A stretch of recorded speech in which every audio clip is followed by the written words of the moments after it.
Across central Israel, families are waking up choking on toxic plumes drifting over the so-called Green Line. Fires ignited in Palestinian Authority territory, burning night after night. Residents call it chemical terrorism. The government calls it cross-border pollution. But as the Knesset finally convenes to discuss the crisis, one truth is becoming impossible to ignore. This is environmental terrorism, and it's getting worse. Shalom, folks. Welcome to Judeacation here on JNS TV. My name is Josh Haston, correspondent for JNS News. I am in the JNS Media Hub in Jerusalem. We're going to talk about environmental terrorism in just a few minutes. We've done so in the past, but it is getting worse and worse. But first, I want to talk about the vote that was held this week at the UN General Assembly. Two resolutions, one demanding a withdrawal from Judea, Samaria, and parts of Jerusalem, which they called occupied Palestinian territory, and the other one calling on the Israeli government to give up the Golan Heights. They refer to that as the Syrian Golan. So the Golan Heights, let's start with that. It was an Egyptian drafted resolution. It passed 123-7 with 41 abstentions. The other one, titled Peaceful Settlement of the Question of Palestine, which I'm not sure exactly where that is, maybe Narnia, was adopted 151-11 with 11 abstentions. So two resolutions there calling on Israel to end what they called its occupation of Palestinian territory. They want to evacuate all the Jews who live in Judea and withdraw from all the land which Israel won in a defensive war of survival, that's me saying it, not them, in 1967. So the Golan Resolution, the UN is saying, and those countries who voted for this resolution are saying, hand over this territory, which is so important for strategic reasons, to Syria, a government which is brand new, and we really don't know about what the future holds for Syria. Are they stable? Are they not stable? And this is supposed to bring about peace. Israel relinquishing control over such a strategic and, of course, historic piece of territory in the northeastern section of Israel. And of course, Israel now, we have IDF troops in Syria on the Syrian side of the Golan.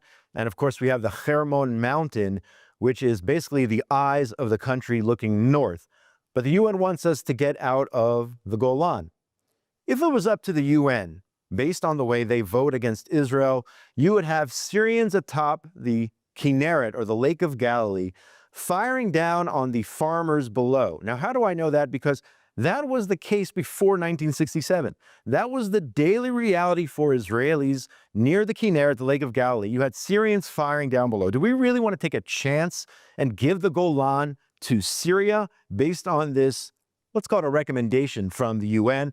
100% no, absolutely not. And in terms of Judea and Samaria, the UN and those countries who voted for the resolution, they would prefer to reward Hamas for the October 7th massacre by turning over territory, even if it's to the PA. The PA, they're just terrorists in suits, or Hamas, which eventually may take over that area as they did in Gaza. The corrupt PA, as I said, terrorists in suits, that still has, by the way, their pay-to-slay program.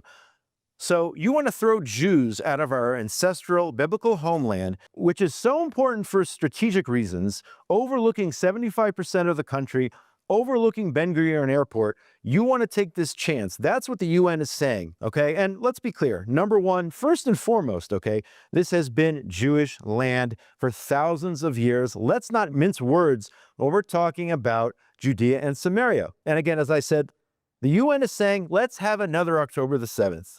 Israel left Gaza, we got October the 7th. Let's take another chance and turn over territory to the PA, Hamas, whoever assumes control of that area.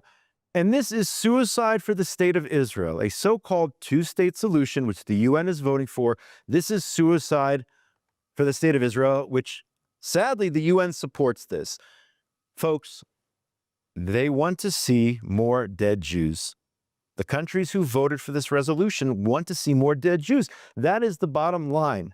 That is why they're passing this resolution. October the 7th wasn't enough for them. They want Israel to take more chances with its security for promises of peace. We've been doing this now for the last 30 plus years. These promises of peace, turning over strategic territory to the PA, to these other entities, and that's what we get October the 7th. And Israel should not do this again. I know it's not legally binding, this resolution, but the fact that they continue to vote against Israel time and time again, more than any other country in the world, more than other countries in the world combined, they pass these resolutions against Israel, par for the course there, the UN. I'm going to call an audible now, folks. This was not part of my plan for today, but I think it has to be addressed. The fact that 200 Hollywood elites, including some Jews, signed some sort of petition, 200 of them, calling for the release of Marwan Barghouti. Do you know who Marwan Barghouti is? He is a master terrorist convicted for the murder of at least 5 Israelis. At least 5. That's just what he was convicted of, 5 life sentences. And these cultural elites, including people like Paul Simon, they want Barghouti to be released. This would be a horrible mistake. You know, they wanted Barghouti to release some of these people during the hostage negotiations. They called for the release of Barghouti. Israel said no. And Israel really has to stick to its guns. But it's really troubling to me that these 200 Hollywood actors and singers and whatnot who know nothing about the reality here in Israel see Barghouti as some sort of freedom fighter instead of the master terrorist that he is. Barghouti should remain in prison for the rest of his life. If Israel had the death penalty, I would definitely advocate for Barghouti to be killed. The fact that he's a mass murderer, yet some of these Hollywood movie stars have absolutely no moral compass whatsoever. And it's sad, it's disheartening, and does it really, I don't know, does it make a difference that 200 signed a petition? I don't think so in the long term in terms of Barghouti's future. But that being said, it just shows you just how some people in this world really have lost all moral clarity. I thought it was important to bring up because Marwan Barghouti did live in Judea and Samaria and carried out these heinous crimes, these murders targeting Israelis, targeting Jews. Let's talk about the further uptick in terrorism, if we're on that topic, in Judea and Samaria. Just last night, Saturday night, there was an attempted car ramming in the Hebron area where Hamas, by the way, is very, very popular. That was last night. Alert soldiers neutralized the terrorist. In Hebron this past week, another similar attempt to murder a group of IDF soldiers using a car as a weapon, trying to run into the soldiers with their car. Thank God the attacker was neutralized eventually. There was a chase, and they eventually found him in Hebron. He was killed, and I saw this video. I don't know if you've seen this. Maybe if we have the clip, we can show it, of an attempted terrorist attack targeting 2 soldiers near the Ateret community. That's in the Binyamin region. Now, the soldiers checked out this would-be terrorist. They checked his person. They asked him questions. They interrogated him a little bit. But eventually, he reached into his bag and pulled out a knife and tried to stab one of the soldiers. And it's an absolute miracle that this soldier and the other soldier involved were only hurt lightly. It could have ended much worse. But what we're dealing right now with here is an upswing in terrorism. And last week I talked about, unfortunately, a 71-year-old Israeli was murdered at the Gush Etzion Junction. And now Israelis are being attacked, in this case soldiers, are being attacked on the roads of Judea and Samaria almost on a daily basis. It's worrisome, it's frightening. And I know the IDF stops about 90+%, if not 95% of all terrorist attempts at terrorism, but it's getting worrying. The focus has been on Gaza for so long, and now Judea and Samaria, we're seeing this kind of upswing in terrorism. In the case of that video, the soldiers need to know, better be safe and sorry. Thank God they were able to neutralize the terrorists eventually. But this, again, this could have ended much worse. And thank God it was only light injuries. But we have to keep our eyes on the situation in Judea and Samaria, the Jordan Valley, all these areas of the country where the terrorists are trying on a daily basis to murder Jews. So in that light, what is actually happening on the ground to prevent terrorism? I mentioned the IDF thwarts over 90% of the attacks. There was a major operation this past week in northern Samaria. It was called Operation Five Stones.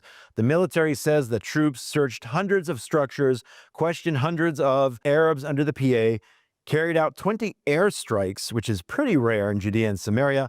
30 suspects arrested. At least 6 terrorists were killed by the border police, by IDF commandos and other forces operating in that area.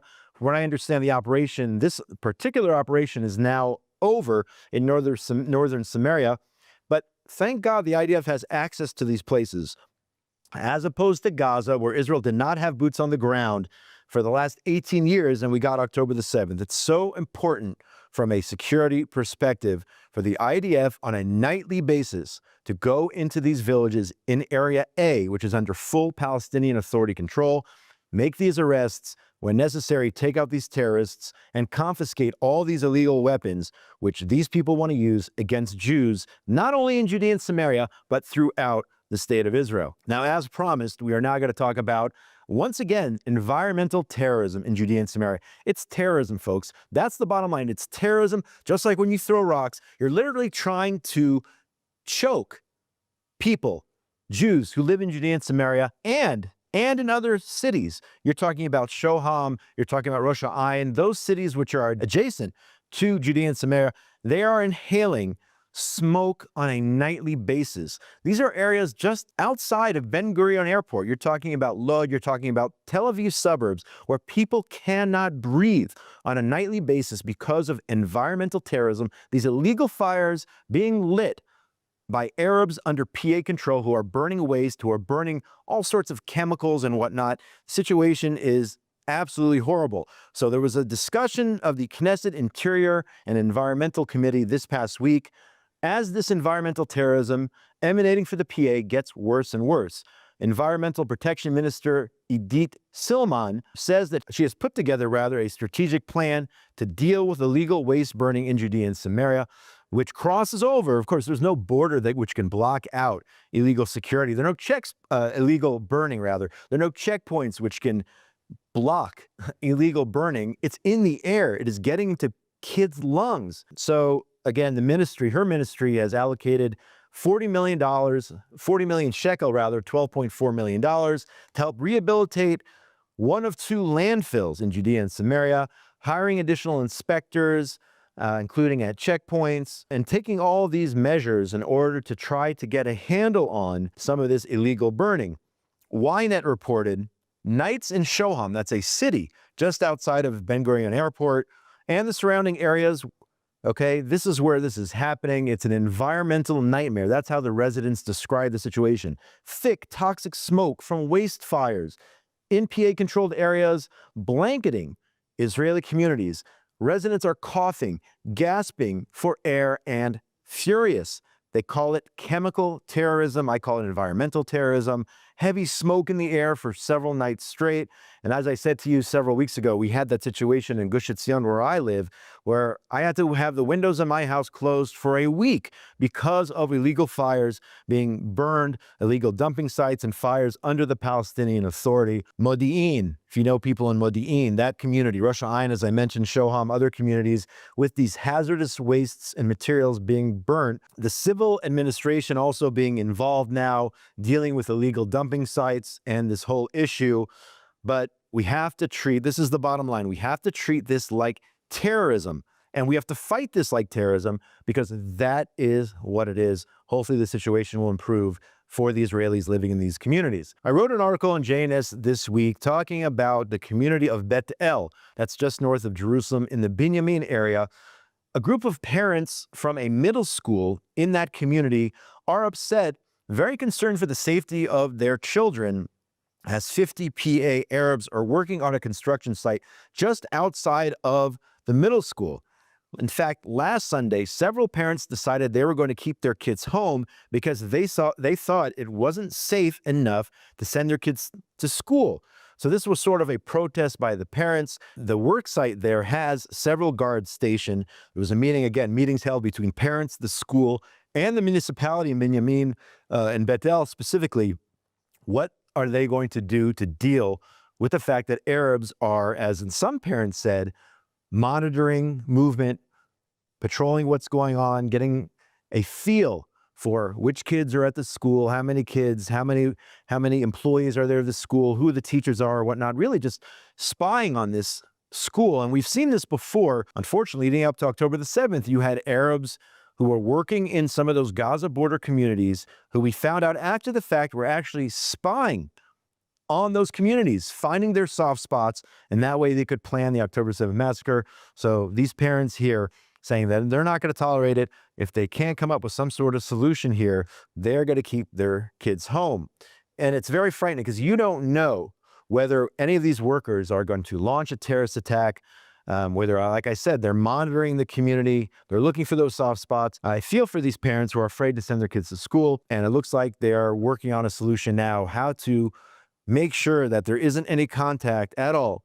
Increase security guards, all sorts of different preventatives there, so the Arabs are not in touch, can't communicate, and can't really even be in the line of sight with the students who are in that middle school. And we'll have to monitor that situation in Beit El. I think we say this almost every week. The Palestinian Authority continues terror payments, despite, by the way, promises to the European Union. Now, the EU representatives this week some EU representatives confronted PA officials with evidence that they continue to transfer funds to terrorists and their families. It's called pay to slay. Of course, the Palestinian Authority, this is their most important, in their words, their most important program in which they transfer money on a sliding scale based on how many Jews you murder to terrorists. And if a terrorist is killed in the act, the money goes to their families. Essentially, these people, these terrorists are on the payroll of the Palestinian Authority for life. So the European Union, according to this report, is changing its approach towards the PA. A meeting was held with senior PA officials last month. And these, by the way, are EU officials who are friendly to Israel. It's not the whole EU. Don't get the wrong idea here. And the issue here is the PA's violation of agreements regarding continued payment to terrorists. And these EU officials, pro-Israel ones, are demanding they stop transferring these funds to those who carry out attacks. So, first of all, as I said, PA continues this program. I'm glad these officials took these steps. Certainly glad, but the problem really here is that they're not representative of all the EU, who continues to send funds to the PA, not demand transparency, and continues basically to support pay to slay, whether they know it or not, whether they care or not. This money is going towards the PA, towards pay to slay, and we have to monitor this situation and see how it plays out. If the EU perhaps one day will actually take meaningful steps in order to make sure that the money doesn't go to pay to slay. I mean, I have been saying for a long time, the PA should just be going in general. We shouldn't be giving money to the PA. The PA shouldn't exist. These are terrorists in suits who continue to incite the violence in their schools, in the media, on a daily basis, inciting against the state of Israel and the Jewish people. We should not be supporting, funding, encouraging, bolstering any of that. And the least the European Union can do is stop these payments, which go directly towards pay to slay. And that's all the time we have for this week on Judaization here on JNS TV. My name is Josh Haston, correspondent for JNS News. Make sure you continue to like, subscribe, click that super thanks button here, and support all the programming here at JNS TV and, of course, at jns.org, your source for all the latest breaking news from Israel, the Middle East, and the entire Jewish world. And I want to thank the people behind the cameras here at JNS TV, Ryan Lifshitz and Aaron Wogelantern, who are on the board, our producer Esther Eden, Zach Sickerman, and station manager Yuri Svertsky for all the important work they do. We couldn't get these shows up without all these people, folks. So thanks to all of them. Have a great week, and we will, please God, see you next week here on Judaization only on JNS TV.